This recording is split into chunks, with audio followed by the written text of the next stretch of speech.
It is foundational because of what I walked away telling myself and understanding from that event.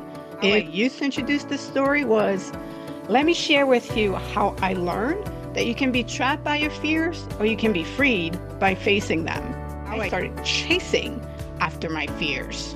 And it sounds so great, but you'll see how what that developed in me was not good.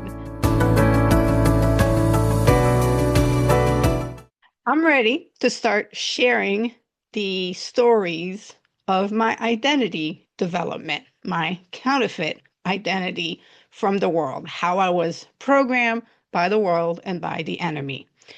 In this video, I'm going to go to a specific event that took place when I was 9 years old because it is foundational because of what I walked away telling myself and understanding from that event.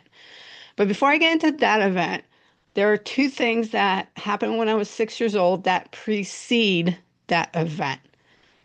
I was really debating whether I should share it in this video, just make you aware of it, and then bring up later on. But I think I'm going to drop those two things here.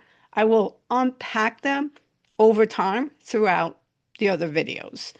So, two things that happened when I was 6 years old.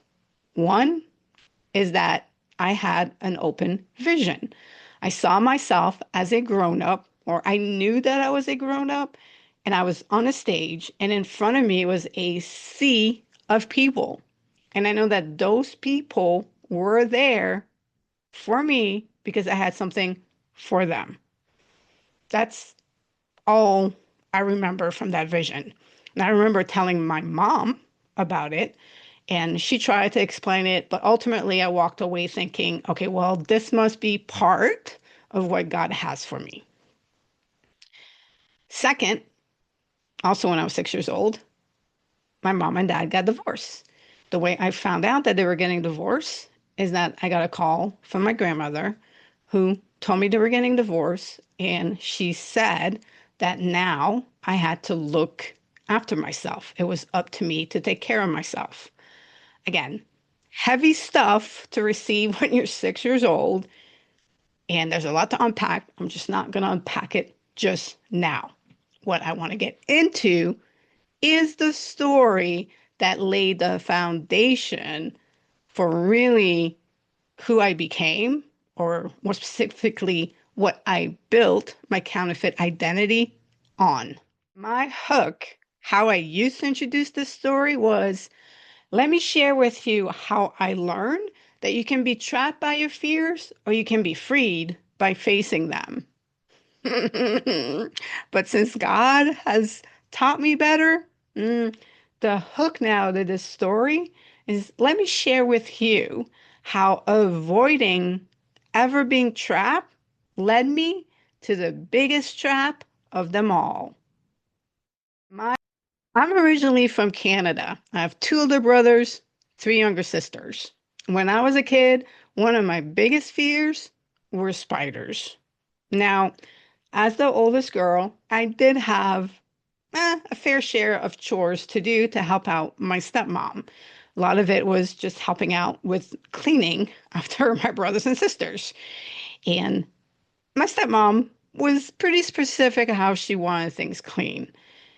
When it came to cleaning the bathroom, she was clear about, you have to, when you clean the toilet, you have to clean behind the toilet. So this story takes us to when we were still living in Canada. I'm 9 years old. It's 1986, and it's a Wednesday because on Wednesday is when I had to clean the downstairs bathroom.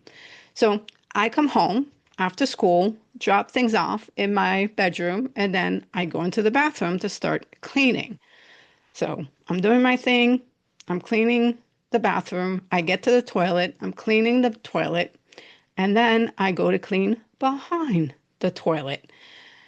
And lo and behold, there it is, a spider. And I get so scared. I come running out of the bathroom, just screaming and crying.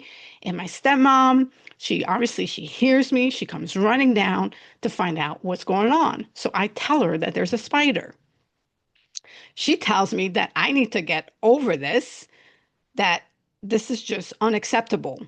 And so she grabs me, pushes me back into the bathroom, grabs onto the door, and now I am just going crazy. I'm shaking the door, trying to get out, and I am so afraid and feeling so overwhelmed.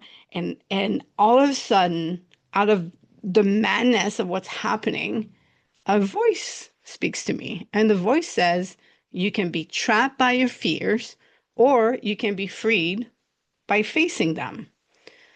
And all of a sudden, a calm comes over me, and I realize that I am trapped and I don't want to be trapped. So I need to kill the spiders.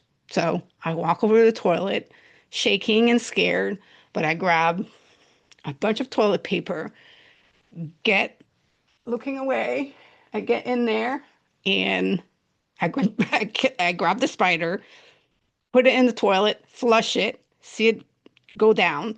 And I'm like, okay. So I tell my stepmom, I killed it. It's gone.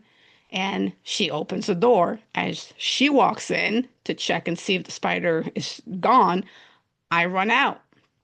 And as I'm running out and I'm back outside, I realize I don't ever want to be trapped like that again.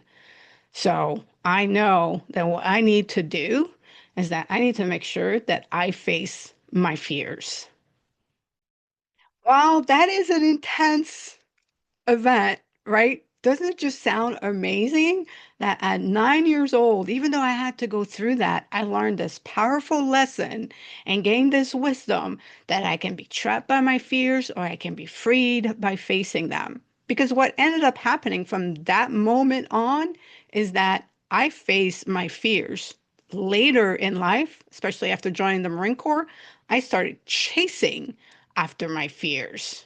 And it sounds so great, but you'll see how what that developed in me was not good. But we're going to build on that moment. I do want to say, and I want you to think about this because it took me 35 years. I used to really share that story, and you'll see I built an entire business off of that story. So I was there was such a huge part, that story, that event, to my development and to what I came to believe. But what's interesting is that it took 35 years for God to finally bring me back to that story and ask me this question. And is that, now that I knew God, he asked me, and is that what I would have said to you? So I'm going to leave you on that note, right? Is that who God is? Would God have said you can be trapped by your fears or freed by facing them? To be continued.